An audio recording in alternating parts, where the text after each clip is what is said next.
welcome to Exhale. I'm Karen Vaughn, and today we are breaking the stigma surrounding therapy in the Black community. Now, it's time that we dismantle the barriers that prevent us from seeking the support and the healing that we most definitely deserve.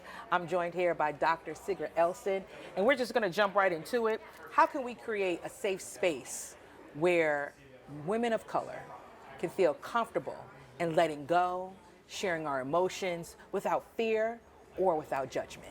Well, Karen, it's good to be back, and I love this topic because it's so needed. And I think that as much as we can share about our experiences of going, I have a few clients who will say, you know, I've got my therapist, you need to get your own, you need to be in therapy, but get your own. And so as much as we can normalize therapy, that it's not just for our white counterparts or other groups, but that we can benefit from it too.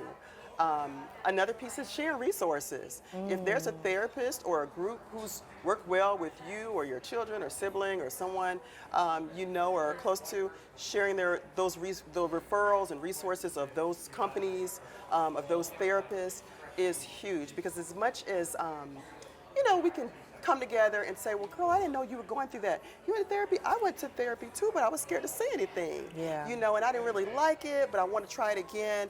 And so I think that we have to be more courageous and vulnerable in sharing that we've participated in therapy, or that we're thinking about it, or we're considering it.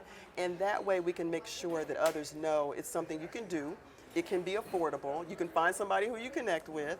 And so we have to talk about it more. And if it's companies, friends, we need to make sure that we're sharing resources and referrals. If they're posted up, or if it's a place to begin, we need to be able to share that and not be afraid to tell a friend who might be struggling, or you're noticing some behavioral changes in them, or just shifts in their mood, and saying, hey girl, I want to pull you aside. I'm not a therapist, but have you talked to somebody? You know, I kind of feel like I was going through the same thing, and it helped me, or it helped somebody else. Nice.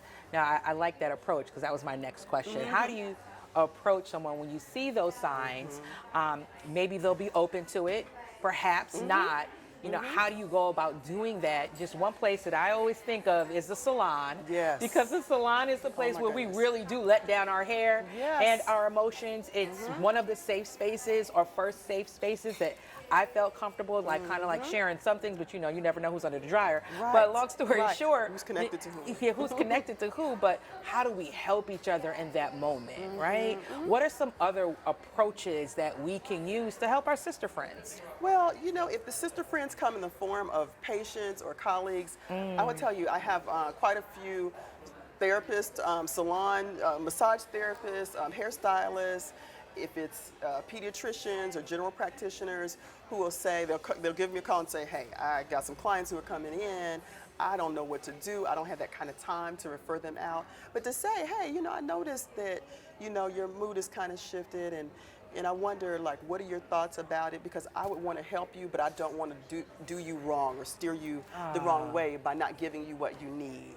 And so if it's not comfortable for you, you know, I understand, but let me just give you, you know, a name or a couple of names, and be okay with that. And if the friend is offended or feelings are hurt, they'll likely come back around and say, you know what, I'm so glad that you did.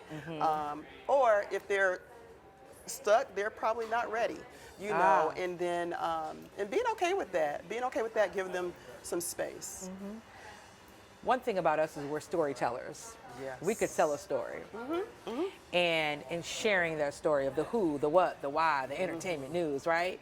But then how do we use the power of our storytelling, but then adding our personal narratives to kind of break down the walls and reaching more Black women in their therapy sessions, as well as going to therapy and breaking the stigma?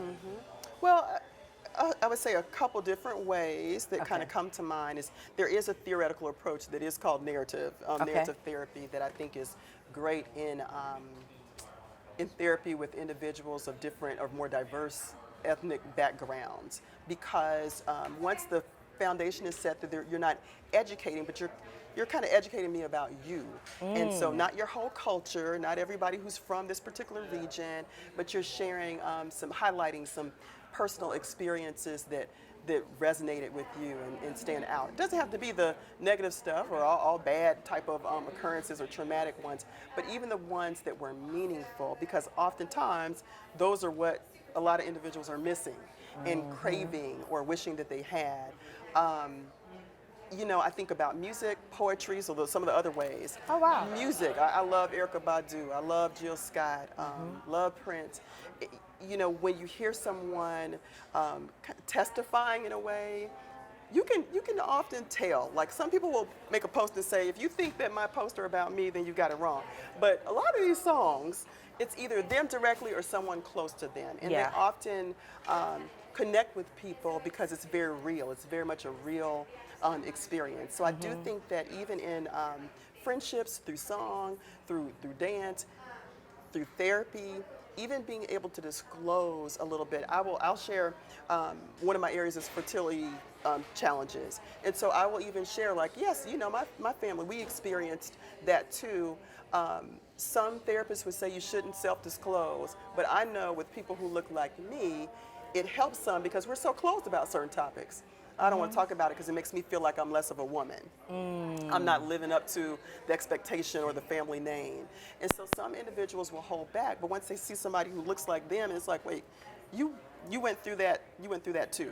No, I'm not gonna go through all the details, but it does let you know. I know about all the appointments and the phone calls and the tears, and I have some connection and reflection with that. And so I think that narrative can serve two purposes: to build the therapeutic alliance, the relationship, in a trusting environment. What are your thoughts on when we see various groups and apps and social media groups in regards to therapy and mental health? Is that a good place for one to start or to research and kind of breaking the stigma when you talk about community and building that narrative? It could be a good place. I just wanted to know your thoughts on that. It's just yesterday, my mother had mentioned to me about this, some app or something she had seen about talk therapy, and so she said, you just don't know who's on the other side. Yeah. And so it's interesting because pre-COVID, I was anti-virtual therapy. Just know, like, I like the direct contact. I need to see your body language. What are some of your habits when you get nervous? What do I notice in your face when you feel anxious or sad that a lot of others might not be able to see, or you think that you're hiding and you're not? But COVID hit and we had to shift. And because of my area, most of my clients were expecting or had just delivered, so they wanted to remain safe and not come in. And so I started to hear about a lot of other sites like that. When you mentioned some of these sites where you can go to different groups and have therapy this way, that way.